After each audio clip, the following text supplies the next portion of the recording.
10 principales figures de rhétorique. Les figures de style, que l'on appelle aussi figures rhétoriques, sont des procédés d'expression qui écartent l'usage ordinaire de la langue pour en modifier le sens et l'expressivité. Les figures de style sont liées, depuis toujours, à l'art rhétorique cher aux sénateurs de la Rome antique comme Cicéron, connu pour avoir été un orateur remarquable et un intellectuel accompli. Rappelez-vous à l'école, les figures étaient des mots bizarres que nous devions être en mesure d'identifier lors de difficiles exercices. Et pourtant, nous utilisons la plupart d'entre elles quotidiennement, parfois même sans le savoir. Si vous maîtrisez vos figures, votre texte vous en sera éternellement reconnaissant. Voici une sélection de 10 figures de style.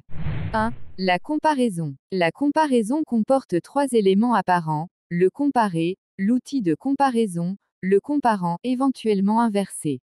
Exemple, ce site internet est comme un YouTube du texte.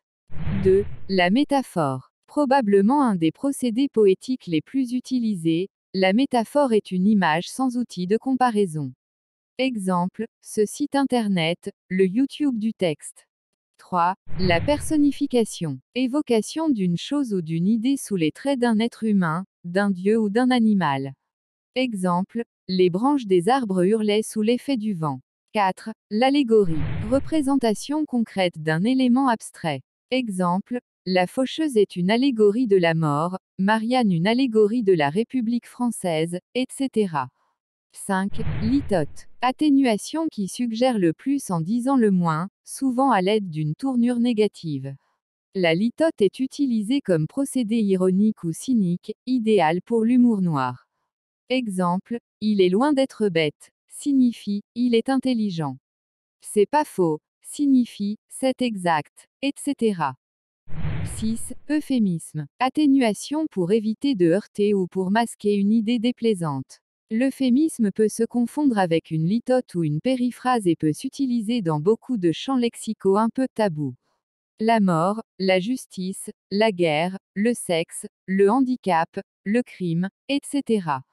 Exemple, lorsque quelqu'un meurt, on dira « il nous a quittés, il a disparu, il s'est éteint, il est dans un monde meilleur, etc. » On ne dit plus aveugle, mais malvoyant, on ne dit plus sourd, mais malentendant, etc. 7. La synecdoque. Plutôt méconnue, elle permet d'exprimer la partie pour le tout, la matière pour l'objet, le genre pour l'espèce. Exemple, mon vélo a crevé, alors que seulement le pneu est crevé. Un troupeau de 50 têtes, 50 animaux, montés sur les planches, scène de théâtre. 8. L'oxymore. Variété d'antithèses à l'intérieur d'un groupe nominal ou d'une expression. L'oxymore rapproche deux termes de sens opposés ou antagonistes. Exemple, un silence éloquent, la clarté sombre des réverbères, la folie douce.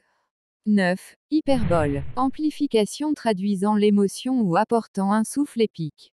Permet, comme la litote qui est presque son contraire, de traduire une certaine ironie. En bref, idéal pour se moquer de quelqu'un, ou de quelque chose.